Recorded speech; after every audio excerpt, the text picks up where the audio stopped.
Urdu session کے میزبان مقرر ہے colonel Sher Khan cadet college کے کیڈٹ حمزہ طارق جماعت دہم۔ موضوع ہے کار ماں کے دل سے احساس ضیاء جاتا لے کے رہیں گے پاکستان، بن کے رہے گا پاکستان۔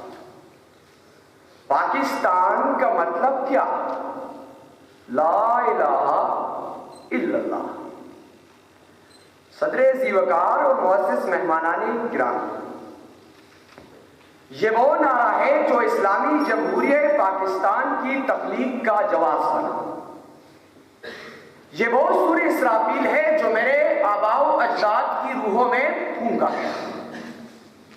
یہ وہ سحر کا خواب ہے جس کی تعبیر دیکھنے کے لیے آگ اور خون کا دریا عبور کیا گیا، جس کی نظر لاکھوں بے بس بے کس مسلمانوں کی گردنیں کی گئی، جس کی بھیٹ ہزاروں مریموں کی عفتیں چڑھائی گئی، سہاگ اجاڑے گئے، کاروان لٹائے گئے، ارمان جلائے گئے، تب جا کے آزادی کا سورج طلوع ہوا۔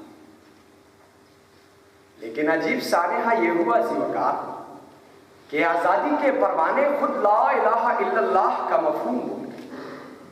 اس سرزمین کے وہ جھیالے جن کی ہیبت سے پہاڑ رائی اور صحرا تریم ہوتے تھے، جن کی ضرب کلیمی سے سینے دشت میں شگاف پڑتے تھے، آج وہ اغیار کے دروں پر کسکول لیے بیٹھے ہیں، ان سے جینے کا سلیقہ سیکھ رہے ہیں، اور ستم بالائے ستم یہ کہ ان کی پیروی کرنے میں فخر بھی محسوس کرتے۔ اسی لیے تو ہمالیہ کی چوٹی پر بیٹھا مرد درویش بے اختیار پکارا کے رو رہی ہے آج ٹوٹی ہوئی میناؤں سے، کل تلک گردش میں جس ساقی کے پیمانے رہے، آج ہے خاموش وہ دشتے جنوب پرور جہاں رقص میں لیلا رہی لیلا کے دیوانے رہے۔ وائے ناکا میم مدائے کارواں جاتا رہا، کارواں کے دل سے احساس ضیاء جاتا رہا، کارواں کے دل سے احساس ضیاء جاتا رہا۔ عالی مرتبہ جب کسی قوم کے ذہن غلام اور ضمیر مردہ ہو جائے تو احساس کی دولت چھن جائے، اور جب احساس باقی نہ رہے تو کارواں ٹوٹ جاتے ہیں، آباء و اجداد کی میراث گم ہو جاتی ہے، اور نتیجتاً نہ صرف مشرقی بازو کٹ جاتا ہے بلکہ ٹارگٹ کلنگ، ڈرون حملوں، دہشت گردی اور بم دھماکوں سے معصوم انسانیت کا بے گناہ خون زمین کا رزق بننے لگتا ہے۔ اب تو کچھ اور بھی اندھیرا ہے، یہ میری رات کا سویرا ہے۔ صدر ذی وقار جب قوم رسول Hashmi boy friend girl friend بنانے لگے، اخلاقیات کو ہیومن رائٹس کی خلاف ورزی کہنے لگے، ویلنٹائن ڈے منانے لگے، اپریل فول کو عبادت سمجھنے لگے، کڑے ہو کر کانے پینے لگے، راک اینڈ رول پہ ڈانس کرنے لگے، اور موسیقی کو روح کی غذا سمجھنے لگے، تو پھر کہاں کا احساس اور کس کا کارواں؟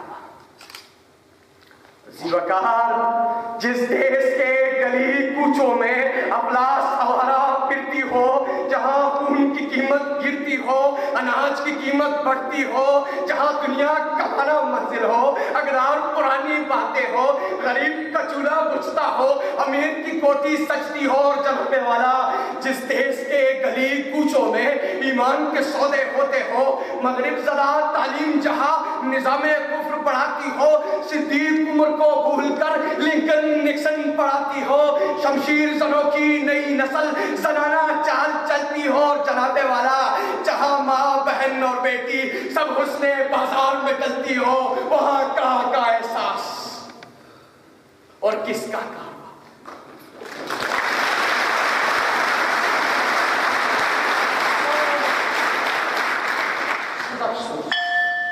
وہی ذمہ داران ناموس امت، وہی حامیان حرم بک چکے ہیں، جو لوہ قلم کی حفاظت کو نکلے خود ان کے بھی لوہ قلم بک چکے ہیں۔ جہاں زندگی مکر و فن بن گئی ہے، خلوص و رواج و حشم بک چکے ہیں۔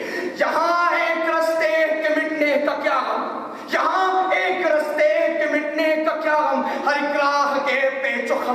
چکے ہیں، وہی ذمہ داران ناموس امت، وہی ہم یعنی حرم بن چکے ہیں۔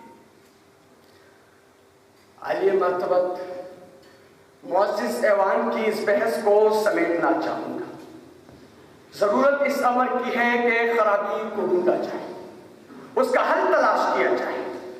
خرابی اسلامی جمہوریہ پاکستان میں نہیں، خرابی نظام ایوان اور سیاست دان میں نہیں، خرابی کارواں میں، مجھ میں اور آپ میں، عوام میں ہے، خواص میں، سب میں ہے، اور یہ عذاب ہے رب کائنات کا۔ ذرا سوچیے، کیا ظالم و فاسق حکمران رب کا عذاب نہیں؟ کیا باہمی قتل و قتال رب کا عذاب نہیں؟ کیا یہ زلزلے، یہ سیلاب، یہ روحوں کا اضطراب رب کا عذاب نہیں؟ کیا خوف اور عدم تحفظ رب کا عذاب نہیں؟ اگر ہے اور یقیناً ہے تو پھر احساس پیدا کیجیے، کیونکہ فطرت افراد سے اغماز بھی کر لیتی ہے، فطرت افراد سے اغماز بھی کر لیتی ہے، کبھی کرتی نہیں ملت کے گناہوں کو معاف۔